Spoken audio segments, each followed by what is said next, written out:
EA Sports recently dropped its third edition of its college football video game, College Football 27, just 51 days before the start of the season. That means it's time to take a peek at how it rated an intriguing Northwestern squad. Now, before we dive in, let's address one of the biggest elephants in the room. No, Jackson Carcelo is not in the game yet. It's very possible and probable that he does make his way there after a couple patches and updates are made. But as of now, the Northwestern roster we're looking at is as of this past spring. Not the biggest concern for Cats faithful. Rather, the biggest concerns are about the most crucial pieces of the roster.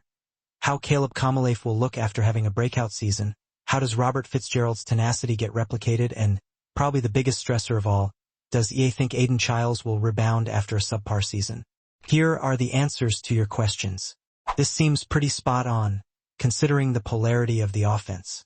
NU has one of the best running back rooms in the Big Ten, maybe not Ohio State or Oregon tier of productive, but a level below. Not a bad place to be. It lost its leader in Cam Porter in the offseason, really, after its matchup against FCS Western Michigan last year, but did more than enough to make up for his production behind Kamaleif's outburst that began in Week 4 alongside Joseph Hyman II, who doesn't get his flowers for finding ways to be versatile even when David Braun's options in his personnel grew thin. Adding Gavin Sawchuk from the best rushing offense in the ACC in Florida State creates an underrated three-headed monster in the backfield that relieves Kamaleif of some pressure in the run game and opens up Chip Kelly's playbook. But what hurts the Cats is their uncertainty in the pass game. Northwestern only had one top 30 receiver in the Big Ten. That was all-conference third-teamer Griffin Wild, who made 71 receptions for 880 yards across his 13 starts.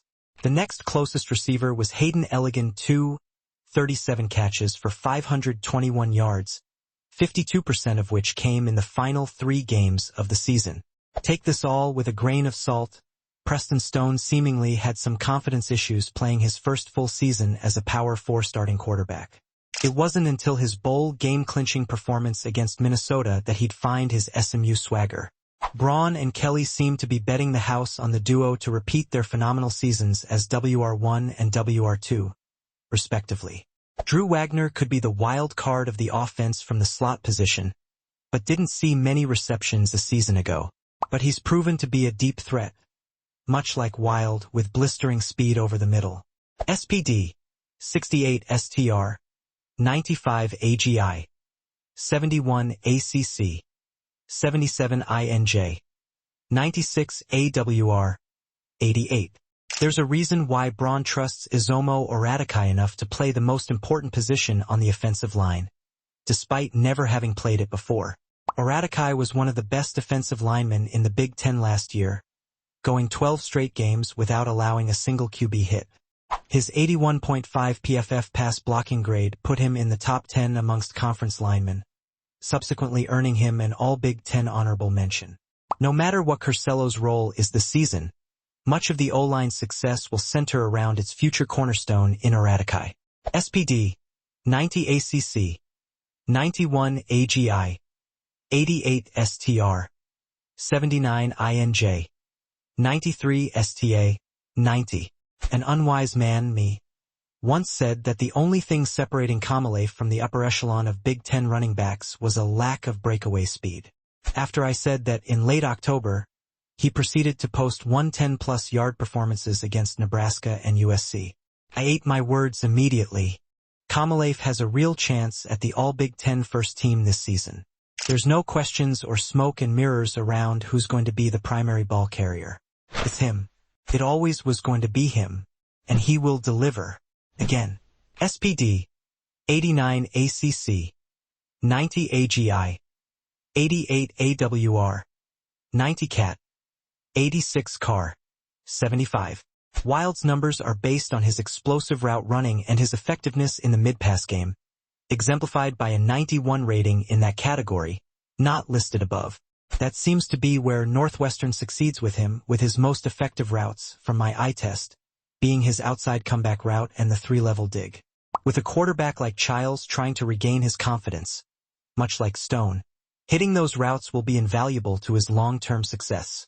SPD, 86 ACC, 88 AWR, 83 PWR, 93 STA. 90 BRK sack. 79. Childs is a true pocket passer who's going to depend on his offensive line to give him time to go through his progressions. That shouldn't be an issue. The question is whether or not those decisions will be the correct ones. During his time last year at Michigan State, Big Ten defenses completely fooled Childs with layered scheming, almost NFL-like disguises that caused rushed decision-making and led to his benching last season. Now having a year to reassess and get his wits about himself, his senior year will be a prove-it year for him. His ratings haven't dipped substantially from last year, but he'll need to show that he can control an offense before he finds himself rated any higher than this. NU allowed 330 yards per game a season ago on defense. Not desirable at all, but middle of the pack in the Big Ten. So why is this defensive rating so low? Well, the D-line is the major hole for the Cats as of now after losing Aiden Hubbard to the draft and Anto Saka to Texas A&M. An immense amount of pressure falls on senior Michael Kilbane to step up and cause havoc off the edge, as well as Jamal Johnson in doing his part in stuffing the run game. Brendan Flakes had his best season to date on the interior in 2025, highlighted by a phenomenal game against Purdue, where he looked like the best player on the field at times. Building upon it is a non-negotiable for NU to win at the line of scrimmage. A doesn't seem to think that's likely. In the secondary, Fitzgerald and Oradei seem to be the only two experienced DBs that NU can depend upon. Rob Fitz was the bulldog of the Big Ten last season, leading the entire conference with 70 solo tackles. Adei had his playing time limited, as he was coming back from injury, and struggled in coverage at times, but seemed to hold his own in man defense quite a bit. Besides those two and all Big Ten honorable mention Braden Turner, the DB room seems to have more questions than answers. John Stevens did see some playing time a season ago and seems to be the next safety up after Fitzgerald, but wasn't nearly as effective and struggled against teams like Oregon early on. Elijah Jones was also in the rotation last season and is expected to take a step up, but the 2025 sample size was too small to make a true judgment on what his ceiling is. Coverage will be an interesting issue for Tim McGarrigle's defense to navigate, but they can find security in CB1 Josh Fussell, one of the Big Ten's best returners who led all underclassmen in the conference with 9 pass breakups in 2025. There's not much more praise to sing for a guy who stood out the most last season on NU's defense, except that having him back for another 2 seasons is pretty nice for Braun and company. SPD. 91 ACC. 93 STA. 92 Man Sovi. 83 Zone Sovi. 85 Press. 84. In my opinion, I think EA lowballed Fussell just a bit. Besides an uncharacteristic game against Michigan, he was locked down to the boundary against opposing receivers. Not just any receivers, but oftentimes an opponent's number 1 or number 2. Maybe on a larger scale, Fussell doesn't fare as well as he did against SEC squads, but the Big Ten in 2025 produced some of the best receivers it's ever had. This coming year, his coverage ratings will be adjusted once NU encounters receiver core like Ohio State's and Indiana's, teams that will truly test Fussell. SPD. 88 ACC. 89 STA. 91 2. 92 TKL. 85 PWR. 86. I got it right with Rob Fitz, making him an unrelenting DB who's not afraid to stick his nose into the turf to win on the scrappiest plays. He's the workhorse and the engine of the defense and, in my opinion, the most likely to don the coveted number 1 this season because of how integral he is to the program. He will be the guy that determines success versus failure in the NU secondary. SPD. 88 ACC. 91 AWR. 80 per. 85 Man Sovi.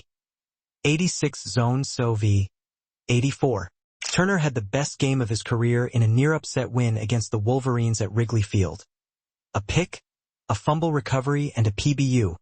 All 3 plays made in crunch time. When teams throw over the middle, this is the guy they need to worry about. Turner isn't afraid to jump routes and make plays for the Wildcats, and it works more often than not. A massively underrated player in the conference. SPD. 79 ACC. 84 STR. 82 TKL. 91 PWR. 82 BLK shed. 81. A's perception of Kilbane is as such. He's got the tools, he just needs some time to show it. And they're right in a sense. Last season, Kilbane got his first taste of the starting job at the edge rusher position and did pretty well with that responsibility. Now, he'll take that job over in a full-time capacity. That's where EA becomes apprehensive. Not because he can't handle it, but because he's never had that job before at the college level. It's a matter of time before he proves EA right in suggesting that he's in for a huge season.